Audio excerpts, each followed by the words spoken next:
আচ্ছা, কোষ বিভাজন কাকে বলে? কোষ বিভাজন একটি গুরুত্বপূর্ণ প্রক্রিয়া যে বিভাজনের মাধ্যমে নতুন জীব বা নতুন দেহের সৃষ্টি করে। কোষ বিভাজনের সময় মাতৃকোষ বিভাজিত হয় এবং অপত্য কোষের সৃষ্টি করে।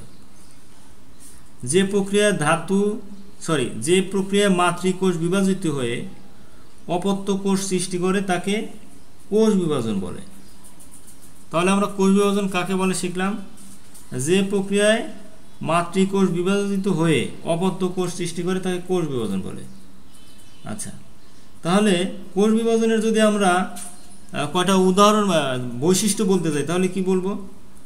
কোষ বিভাজনের মাধ্যমে নতুন কোষের তৈরি হয়, এটা হলো 1 নম্বর। 2 নম্বর কি? কোষ বিভাজনের মাধ্যমে মাতৃকোষ বিভাজিত হয়। আচ্ছা, 3 নম্বর কি? কোষ বিভাজনের মাধ্যমে অপত্য কোষের সৃষ্টি হয়। তাহলে আমরা কিন্তু কোষ বিভাজন কাকে বলে এবং কোষ বিভাজনের বৈশিষ্ট্য শিখলাম। কোষ বিভাজন কত প্রকার সেটা আমরা দেখব। কোষ বিভাজন প্রধানত 3 প্রকার।